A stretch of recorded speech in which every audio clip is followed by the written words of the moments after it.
Hello friends, welcome to Abhinav kitchen. ఇవాళ మనం చూడబోయే హెల్దీ రెసిపీ రాగి స్వీట్ పూరి. దీనికి కావాల్సిన పదార్థాలు రాగి పిండి.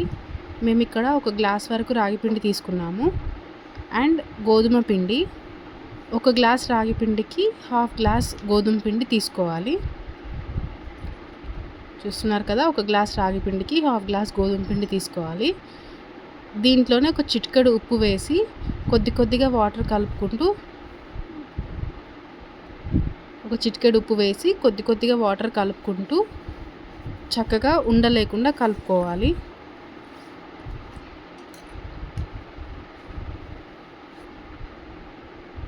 చూస్తున్నారు కదా ఫ్రెండ్స్, ఒక చిటికెడు ఉప్పు వేసుకొని మేము చక్కగా కొద్దిగా వాటర్ యాడ్ చేసుకుంటూ చక్కగా ఉండలు లేకుండా కలుపుకుంటున్నాము.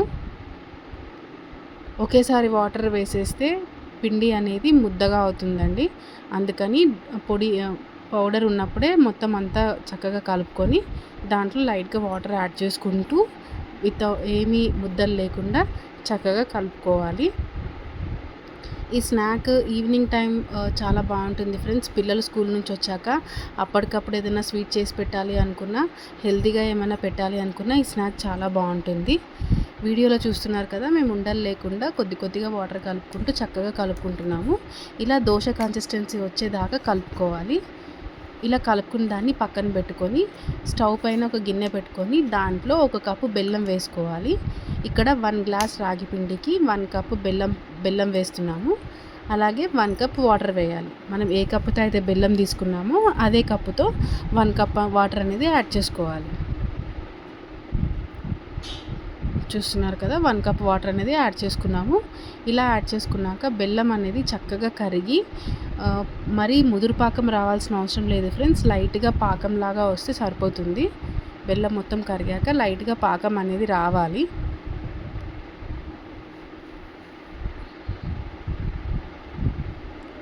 చూస్తున్నారు కదా, ఈ విధంగా బెల్లం అనేది కంప్లీట్గా బాయిల్ అవుతుంది. ఈ టైంలో మనం కాస్త ఇలాచీ పొడి వేసుకోవాలి. ఇక్కడ మేము ఒక హాఫ్ టీ స్పూన్ వరకు ఇలాచీ పౌడర్ యాడ్ చేసాము. ఇలాచీ పౌడర్ యాడ్ చేయడం వల్ల మంచి ఫ్లేవర్ అనేది వస్తుంది స్వీట్స్కి. చూస్తున్నారు కదా, ఇలా బెల్లం కంప్లీట్గా బాయిల్ అయ్యి సన్నగా తీగలాగా రావాలి. మరీ కంప్లీట్ ముదురు పాకం కాదు, అలా అని పాకం లేకుండా కాదు, కొద్దిగా లైట్గా పాకం వస్తే సరిపోతుంది ఫ్రెండ్స్. చూస్తున్నారు కదా, ఈ విధంగా బెల్లంని మరిగించుకోవాలి.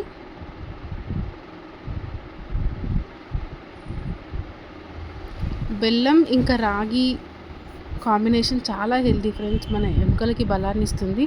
పిల్లలకు కూడా మంచి హెల్తీ రెసిపీ ఇది.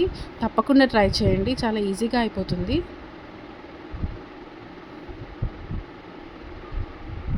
చూస్తున్నారు కదా, ఈ విధంగా బెల్లం అనేది మరుగుతుంది. ఇంకా ఈ కన్సిస్టెన్సీలో పక్కన పెట్టుకొని ఇప్పుడు స్టవ్ పైన బాండీ పెట్టుకొని బాండీలో ఆయిల్ యాడ్ చేసుకోవాలి.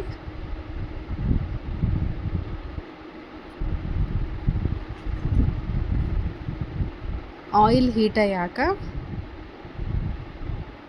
మనం కలిపి పెట్టుకున్న రాగి పిండిని ఒక్కసారి కలుపుకోవాలి. చూస్తున్నారు కదా, ఈ విధంగా రాగి పిండిని చక్కగా కలుపుకొని కన్సిస్టెన్సీ ఒకసారి చెక్ చేసుకోవాలి.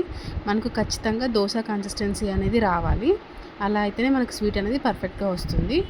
చూస్తున్నారు కదా, ఈ విధంగా కన్సిస్టెన్సీ చెక్ చేసుకొని స్పూన్తో ఆయిల్లో కొద్దిగా వేసి ఫ్రై చేసుకోవాలి. చూస్తున్నారు కదా ఫ్రెండ్స్, ఈ విధంగా చూపించినట్టు స్పూన్తో కొద్దిగా పిండి అనేది ఆయిల్లో వేసుకొని ఫ్రై చేసుకోవాలి.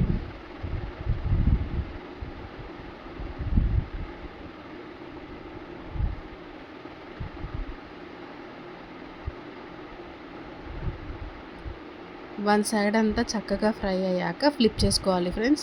పచ్చిగా ఉన్నప్పుడు ఫ్లిప్ చేసుకుంటే ఇవి విరిగిపోతాయి, కాబట్టి మంచిగా ఫ్రై అయిన తర్వాత ఇంకొక సైడ్ అనేది ఫ్లిప్ చేసుకోవాలి. ఇవి ఫ్రై చేసేటప్పుడు స్టవ్ అనేది మీడియం టు హై ఫ్లేమ్లోనే ఉండాలి ఫ్రెండ్స్. లో ఫ్లేమ్లో పెడితే అది రాగి పిండి మొత్తం బాండికి అడుగంటిపోతుంది. కాబట్టి మీడియం టు హై ఫ్లేమ్లోనే స్టవ్ అనేది పెట్టుకోవాలి. ఇలా కాగాక వీటిని ఫ్లిప్ చేసుకోవాలి. ఫ్లిప్ చేసుకోవడానికి మనం ఫోర్క్ని వాడితే చాలా ఈజీగా ఫ్లిప్ అయిపోతాయి. సో ఇలా ఫ్లిప్ చేసుకుని చక్కగా గోల్డెన్ కలర్ వచ్చేదాకా మంచిగా ఫ్రై చేసుకోవాలి. ఇలా ఫ్రై అయ్యాక తీసేసి మళ్ళీ పిండితో ఆయిల్లో చక్కగా వేసుకోవాలి. పిండి అనేది చూస్తున్నారు కదా. ఇలా ఫ్రై అయిన వాటిని ఒక సపరేట్ గిన్నెలోకి తీసి పెట్టుకొని మనం రెడీ చేసి పెట్టుకున్న బెల్లం పానకంలోకి ఆ ఫ్రైడ్ పూరీస్ అనేవి వేసుకోవాలి.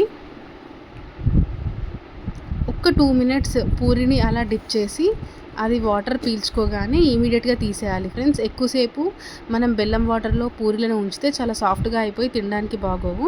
ఇంతే, వేడి వేడి స్వీట్ బెల్లం పూరి, రాగి puri ready. Thank you for watching.